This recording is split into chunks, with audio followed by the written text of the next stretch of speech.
Welcome to the Deep Dive. Today we're taking a closer look at a condition that impacts so many lives, yet often remains really deeply misunderstood: agoraphobia. Our mission, really, is to move beyond just the surface definition. We want to truly grasp its profound impact, sort of unravel its causes, and most importantly, illuminate the tangible paths back to reclaiming freedom. We built this deep dive around a really insightful source, an episode from the Medrec Hospital Jahanabad Mental Health Podcast. It's called Understanding Agoraphobia, Breaking Invisible Chains. And it's a resource that I think cuts through a lot of the common misconceptions, offering a clearer perspective. Absolutely. And that's precisely what we aim to do here, too. For so many people, agoraphobia isn't just, a challenge. It's this invisible struggle, a silent battle that often confines individuals, maybe to their homes or sometimes just to certain safe spaces. Our goal is really to shed some much needed light on this experience, offer clarity, a deeper understanding, and hopefully a real sense of hope for anyone navigating these difficulties, whether it's you personally or maybe you're supporting a loved one going through it. Right. So when we talk about agoraphobia, I think many people have a vague idea, maybe associated with open spaces. But what's the precise definition from the Medrec source that really captures its full scope? Yeah, that open spaces idea is a common misconception. At its core, agoraphobia is defined as this intense fear. A fear of being in situations or places where escape might feel difficult, or maybe embarrassing, or where critically help might not seem available if those panic-like symptoms suddenly flare up.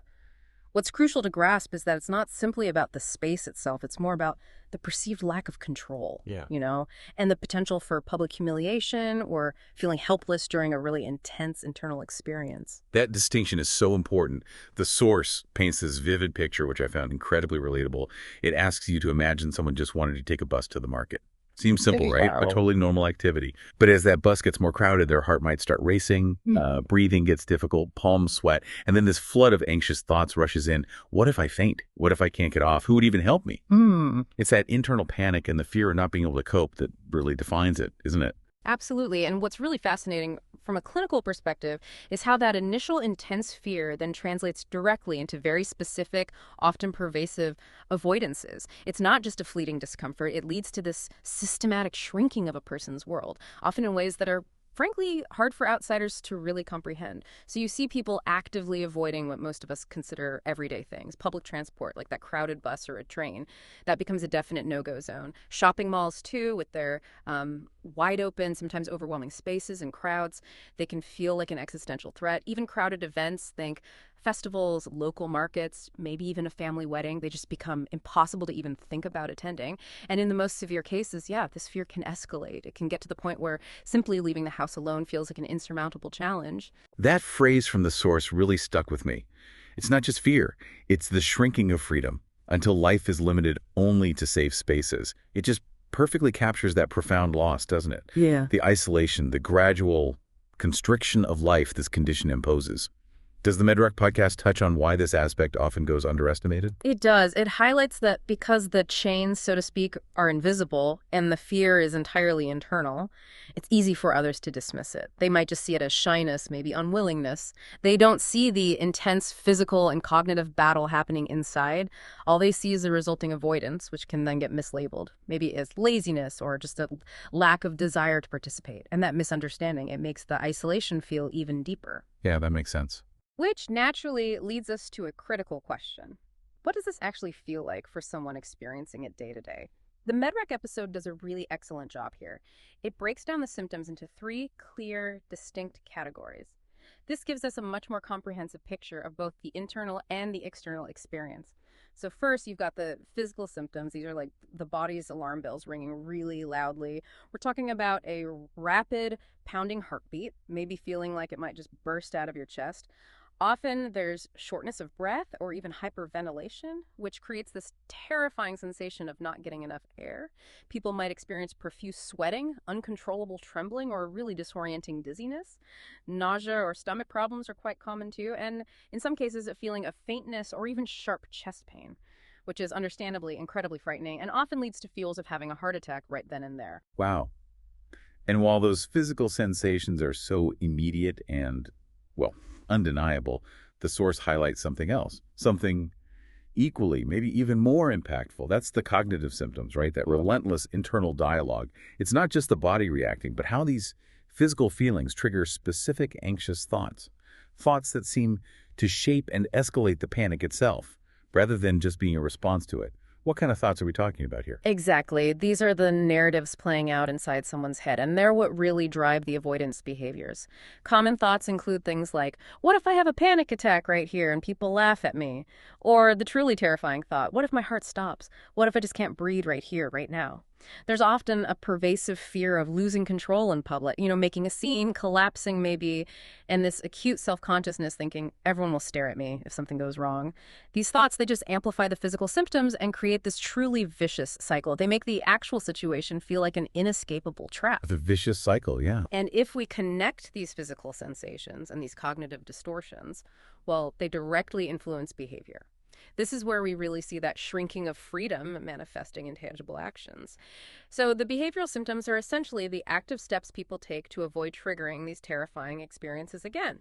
This includes actively avoiding crowded places, like we discussed, public transport, malls, events. It often means refusing to travel far from home. People become increasingly reliant on a very small circle of safe places, or sometimes, entirely homebound. Many individuals with agoraphobia find themselves depending heavily on others just to go out, even for simple errands like getting groceries. The MedRec podcast really highlights how, in severe cases, people can become completely housebound, maybe only stepping outside with a trusted companion if they go out at all. It creates this profound sense of isolation. The podcast shares a really impactful story about a man named Ramesh from Jahanabad in Bihar.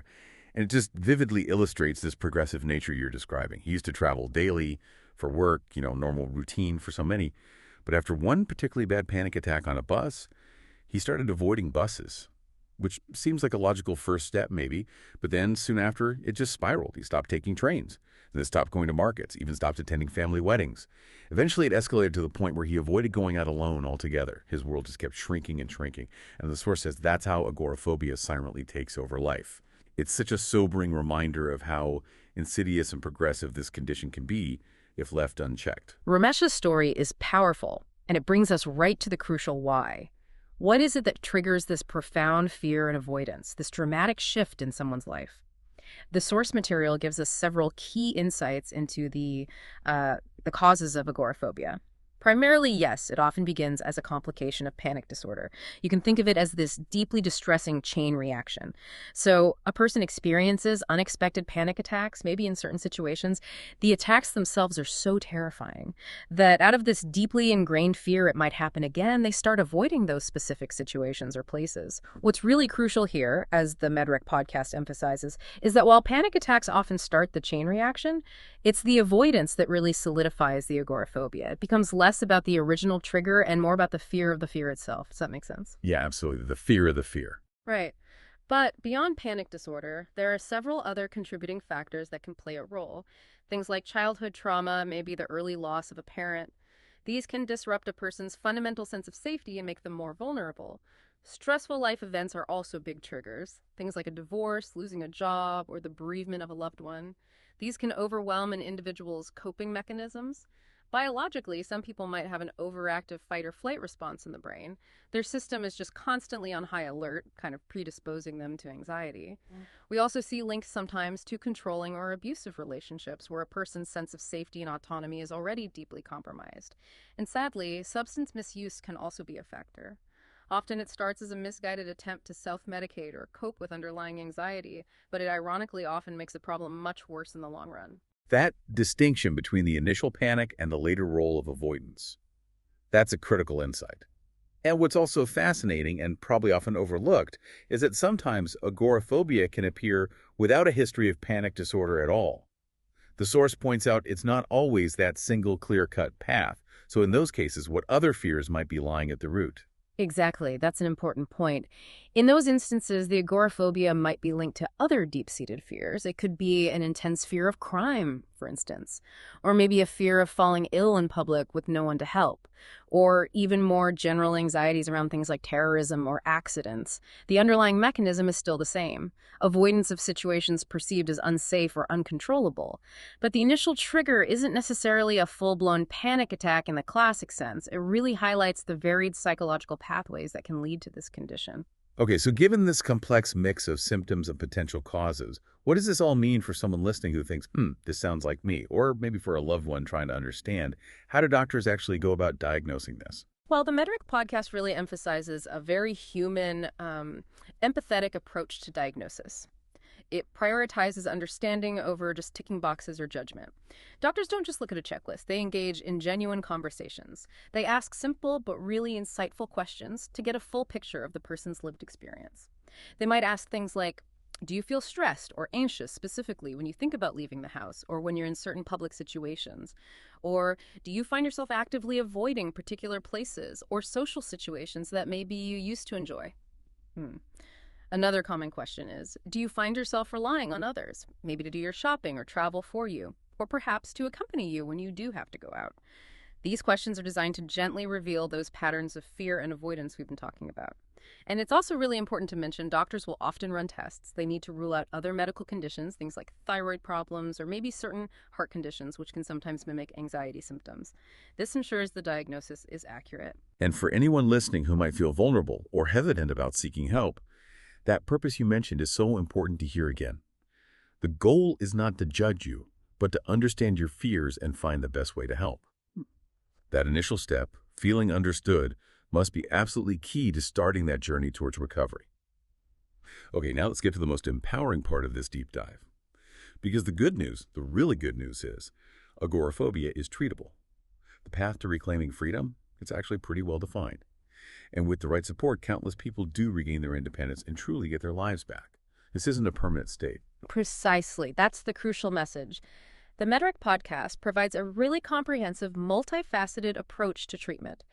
And it starts with proactive steps, things anyone can take to support their overall mental well-being and build a solid foundation for recovery. These lifestyle and self-help strategies are really foundational for managing anxiety in general, actually. Daily exercise, for example. It's incredibly beneficial. It reduces anxiety, boosts mood. It just helps. Healthy eating, too, giving your body and brain the right fuel to cope with stress more effectively. And avoiding things that can make it worse is key. Alcohol, recreational drugs, even excessive caffeine.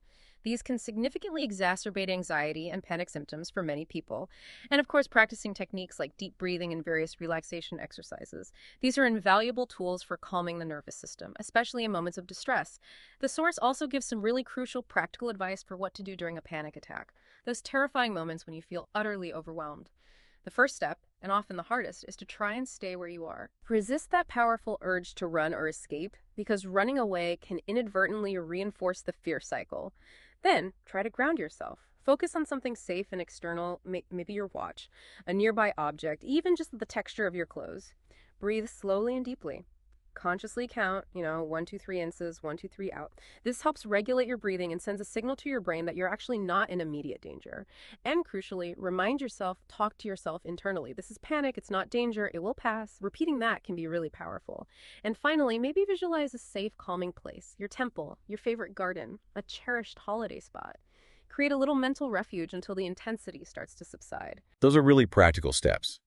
But beyond these essential self-help strategies, it seems clear that professional support is often critical for truly overcoming agoraphobia in the long term.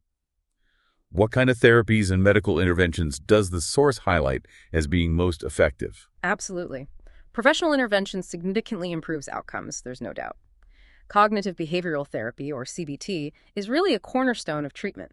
CBT helps individuals challenge those negative thought patterns we discussed earlier, the what-ifs, the fear of judgment, and systematically change their avoidance behaviors. It often involves identifying that distorted thinking and learning to replace it with more realistic and helpful thoughts. And, importantly, gradually exposing oneself to feared situations, which leads to exposure therapy, often a key component of CBT. This is all about gradually facing those fears, step by step. You start small and slowly build tolerance. It might involve just imagining a feared place at first, then maybe looking at pictures of it, then perhaps standing near it, and eventually entering it for short periods, then longer. It's very structured. Relaxation therapy also plays a role. It teaches specific techniques like progressive muscle relaxation or mindfulness meditation to help calm the body and mind, reducing that baseline level of anxiety. And what about medication? Is that part of the picture? Yes, medication can definitely play a significant role for some people.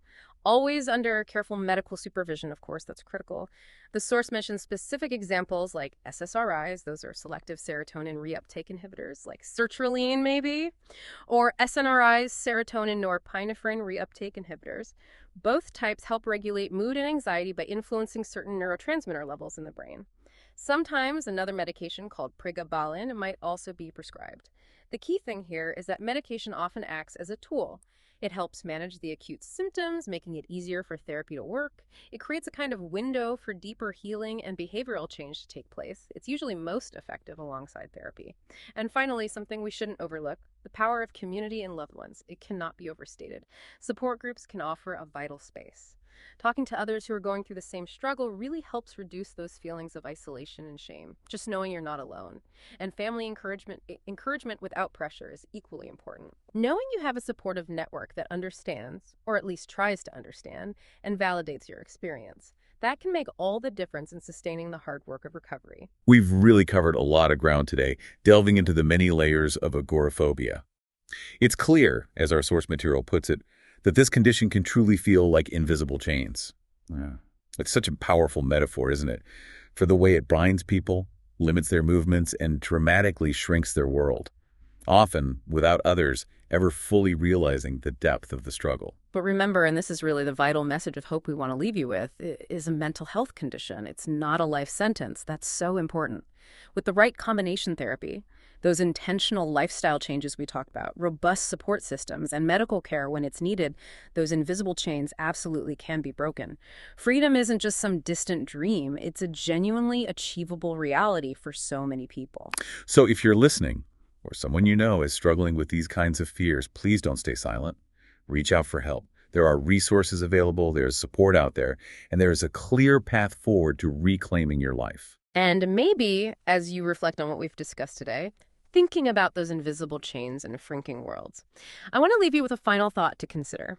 Think about what freedom you might unknowingly be limiting in your own life, perhaps due to a more subtle fear or maybe just an ingrained habit you haven't really stopped to challenge. And what small, perhaps brave step could you take, maybe even starting today, to reclaim just a little piece of that freedom for yourself?